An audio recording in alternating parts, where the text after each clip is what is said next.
Bonsoir et bienvenue dans Mimi numéro 33, c'est le magazine de l'insolite et des mondes invisibles. Bonsoir Jérôme. Hello Antoine, salut tout le monde. 33, l'âge du Christ. Ouais, ou le 33e degré, comme tu veux. Ah mince, ouais, il y en a plusieurs effectivement. Référence à 33. Ce soir, ufologie, robotique et puis fake news. Ça te convient comme programme ? Un bon petit programme, ça me va bien. Alors, on va commencer bien par une petite news ufologie que tu nous as dégoté. Yes. Est-ce que tu as déjà entendu Antoine parler de Cneos 2014-0108 ? Non. Ça te dit rien ? Non. Alors, c'est une météorite qui s'est scratchée sur Terre, donc c'est pour ça qu'elle porte ce nom de Cneos 2014-0108, puisqu'elle a percuté l'atmosphère terrestre le 8 janvier 2014 sur la côte nord-est de Papouasie-Nouvelle-Guinée.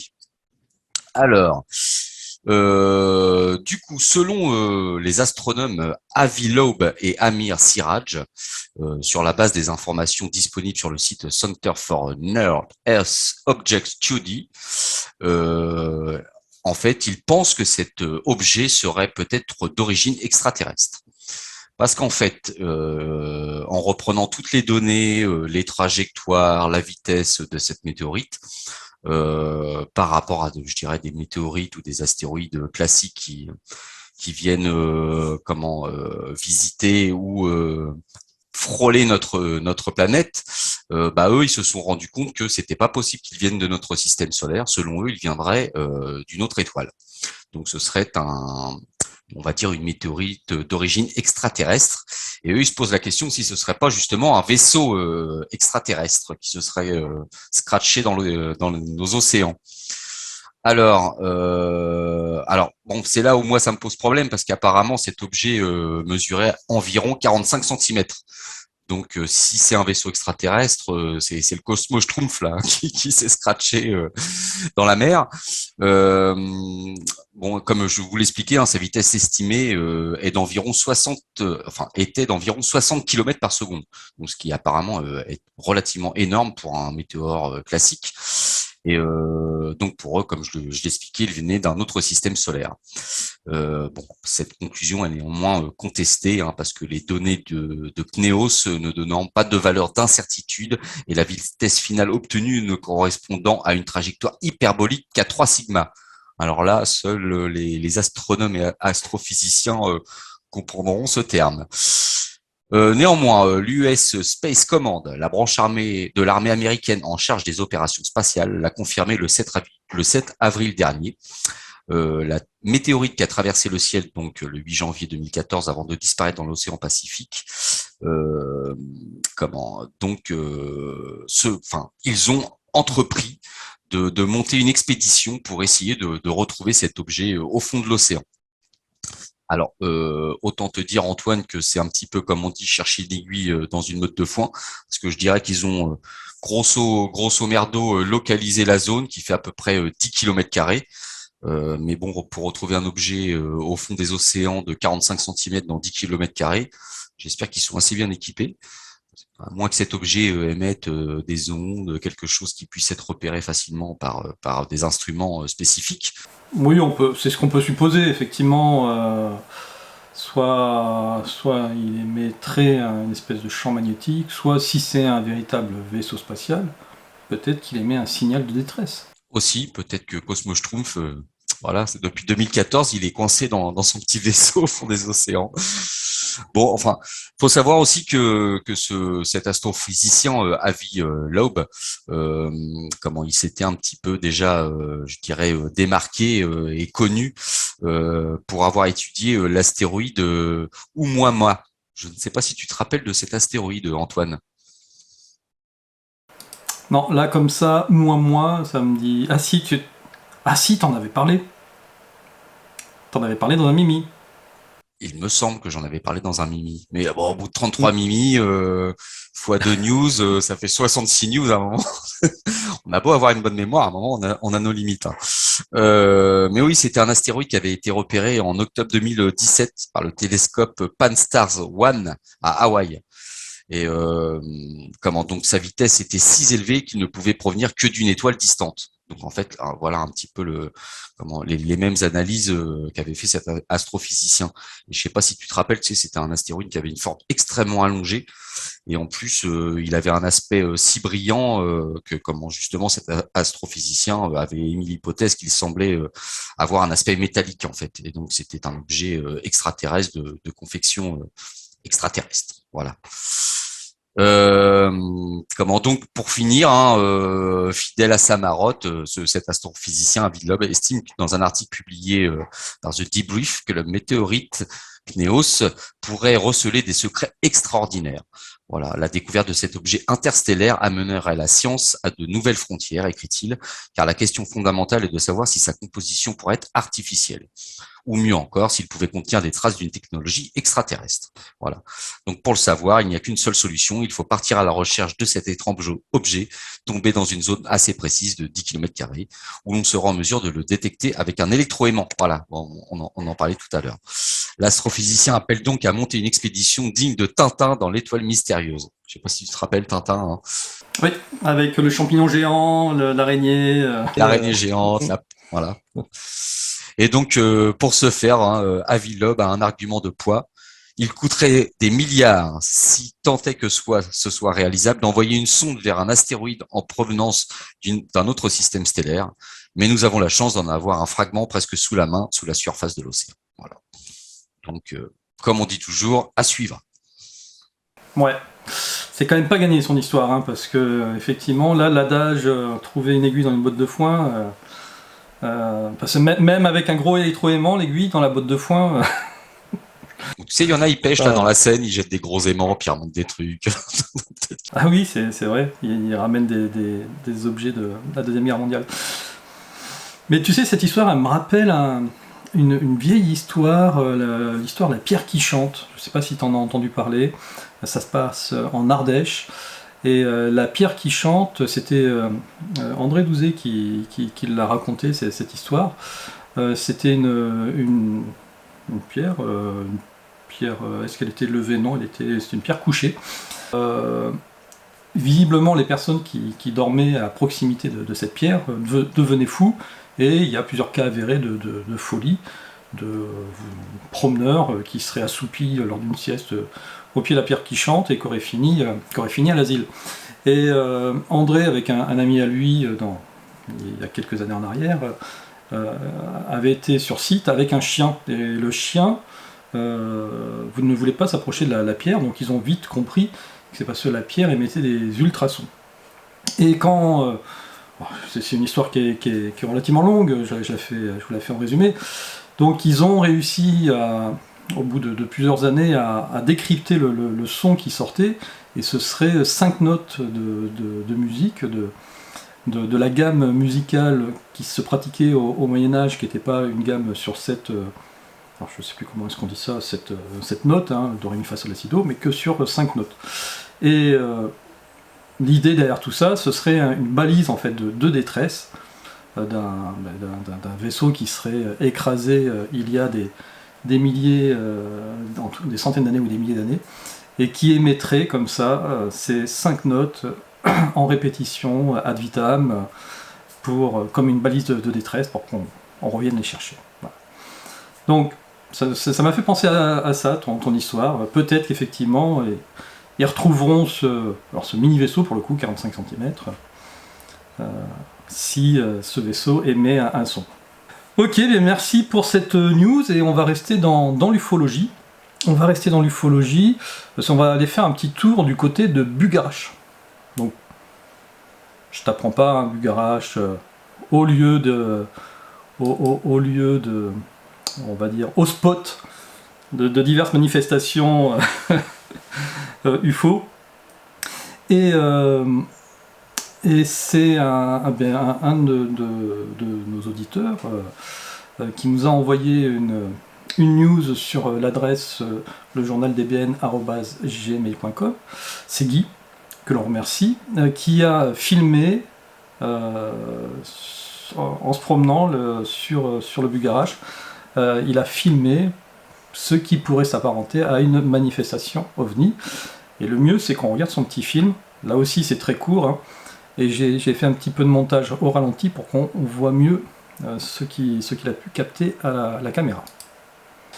Donc, c'est une vidéo qu'il a filmée en janvier 2020, en haut du pic du Bugarach.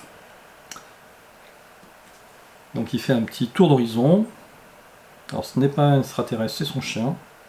Et là, pouf, il y a un truc qui est passé vite fait. Ah, j'ai pas vu. Et un deuxième.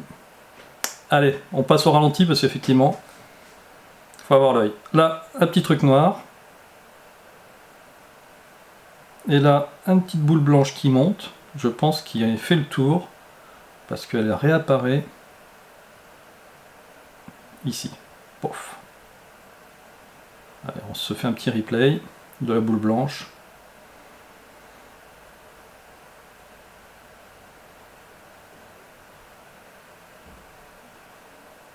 Hop, tu la vois là? Ouais, je l'ai bien vu. Ouais. Alors, ça va très vite. Hein. Ça va quand même très vite. Là, si je m'arrête à ce niveau-là, alors autant le petit truc noir qu'on voit au tout début, voilà, j'essaie de le retrouver. Alors, c'est pas un oiseau, je pense que c'est plus une mouche. Parce que tu vois, on voit des espèces d'ailes, mais et il reste pas suffisamment à l'écran pour que ça soit un oiseau. Tu vois, il fait un zoom qui est pas très long. Et quoi, un zoom, un tour d'horizon qui est pas très long, et ça reste pas suffisamment à l'écran. Donc j'ai plus l'impression que c'est vraiment un insecte qui est très proche et qui passe speed. Par contre, cette petite boule là, voilà, ici on la voit bien, là c'est vraiment rond. C'est pas un oiseau, et puis t'as vu tout à l'heure, on voit bien qu'elle remonte comme ça, elle fait le tour, et puis après elle repart à droite. Ça fait un angle à 90 degrés. C'est ça. Donc tu vois, c'est assez surprenant, on voit bien cette boule blanche. Alors j'ai pas l'impression qu'elle soit très grosse, mais c'est toujours pareil, est-ce qu'elle est loin, est-ce que par rapport à la position des nuages. Guy, en réalité, a rien vu au moment où il a filmé, hein, il s'en aperçoit après, au moment du visionnage de son film. Voilà. Ça te rappelle rien, Antoine, ça? Justement, moi, ça me rappelle l'interview que j'ai fait en ta compagnie avec Christian Cambois. Et justement, je vous invite à voir cet entretien que j'ai fait avec Christian sur Horus, où justement Christian expliquait qu'en fait il avait reçu des informations, on va dire de l'au-delà, hein, pour pas mâcher nos mots, et c'est Guy lui expliquait comment fabriquer une caméra capable de filmer justement on va dire l'invisible, l'autre côté du voile.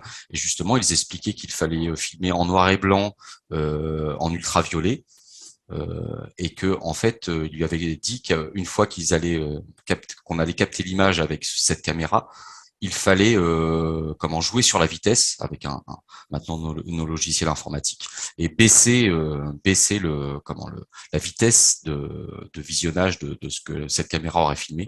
Et là, on pourrait percevoir des choses dans l'invisible.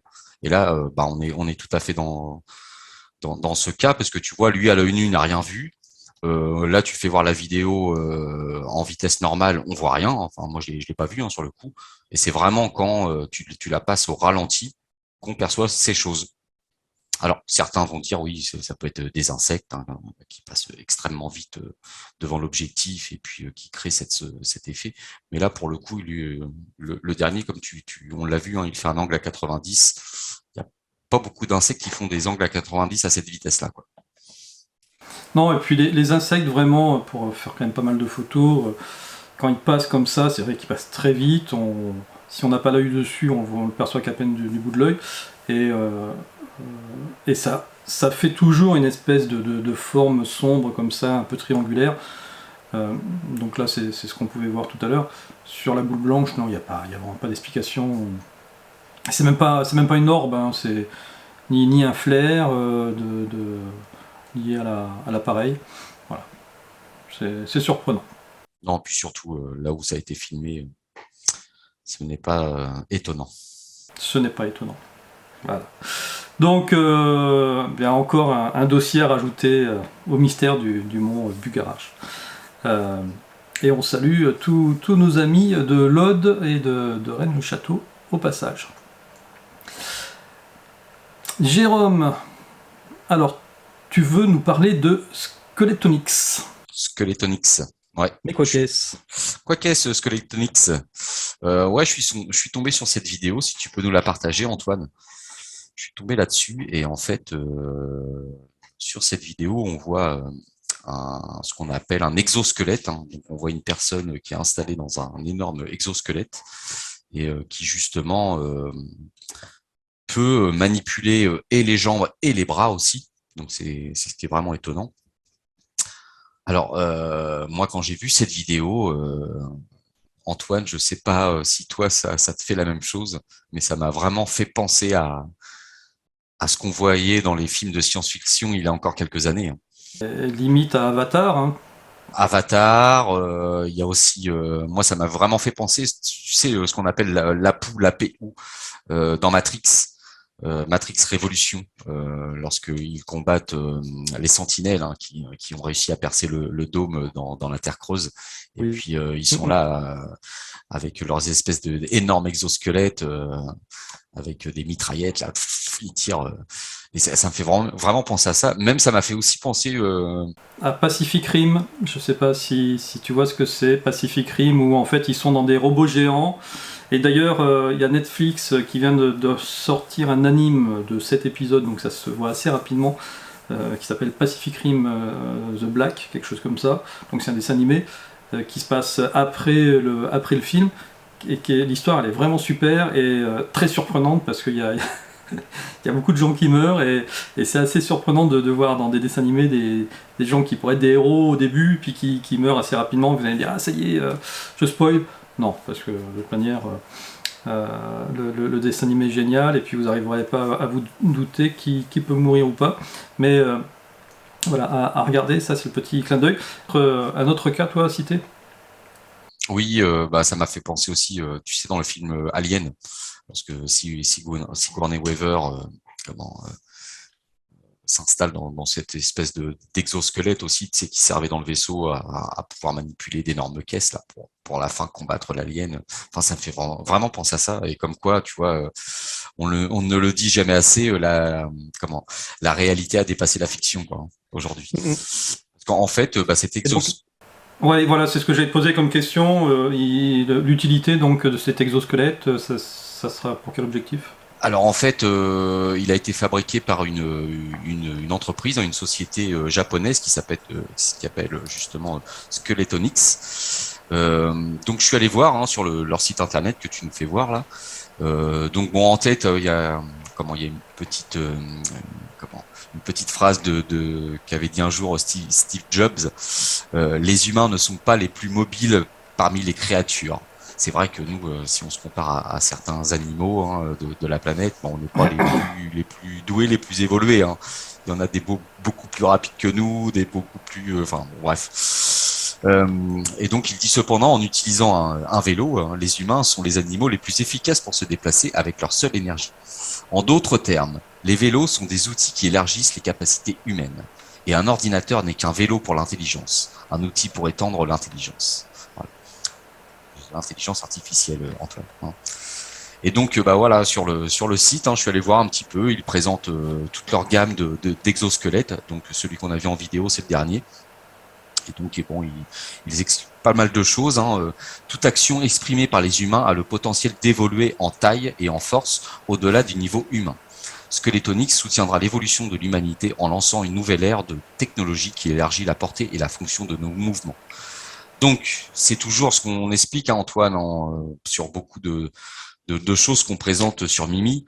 C'est toujours le bon côté des choses qui est mis en avant pour développer ce type de technologie. Hein. C'est sûr que ça peut être extrêmement pratique. Vous imaginez travailler dans une entreprise où vous devez manipuler des cartons, des choses extrêmement lourdes. Si c'est voilà plutôt que d'utiliser, tu sais, le transpalette, le Clark, Imagine tous les employés avec des exosquelettes qui vont manipuler des charges lourdes aisément, les stocker dans les rayons, etc. Enfin voilà, ça peut être utilisé comme ça. C'est beaucoup plus drôle en plus Ah de bah ça travailler doit être comme ça. génial C'est de beaucoup plus bosser dans drôle. des trucs comme ça. Mais la dérive qu'il peut y avoir, tu te doutes bien que je pense que le complexe militaro-industriel a dû se pencher sur cette chose il y a déjà pas mal de temps. Il y a eu quelques fuites là-dessus, et donc pour justement créer des exosquelettes pour équiper les soldats. Donc imagine, là on est vraiment dans les films de science-fiction, des soldats équipés d'exosquelettes qui décuplent leur force par 10 ou pourquoi pas par 100, et puis en plus équipés comme dans les APU de Matrix avec des mitraillettes. Imaginez le carnage quoi. On va y arriver. De toute manière, tout ce qu'on vous présente, on sait qu'on va y arriver à un moment donné. Et après, on va y arriver comment ça l'avenir nous le dira. Mais C'est ça. on y va. Enfin bon, l'objectif ultime de Scalotonics est de travailler avec des personnes, des groupes, des entreprises qui partagent nos aspirations pour construire ensemble une nouvelle culture. Voilà. Donc pour le bien de l'humanité, moi je veux bien, mais on connaît toutes les dérives qu'il peut y avoir derrière. Toujours pour le bien de l'humanité. Toujours.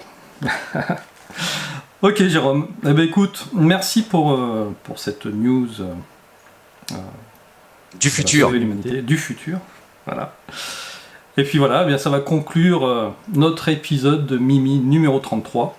Oh, alors là, tu vas encore nous la faire, la 4e sur Odyssée, Antoine. Je le sens, il est gros comme une maison. Ah, oui, effectivement, je vais parler de fake news, de loi sur les fake news, etc. On va éviter de mal se faire voir ici, parce que forcément, ce qu'on va dire, on va mal se faire voir. Donc voilà, rendez-vous si vous voulez connaître la suite sur l'Odyssée d'Ulysse. Et puis sinon, eh bien, on se retrouve sur cette plateforme la semaine prochaine. Et on vous souhaite un très très bon week-end. Oh, je pense qu'il y en a beaucoup qui vont nous suivre parce que généralement, quand on bascule sur Ulysse, c'est que c'est une information croustillante.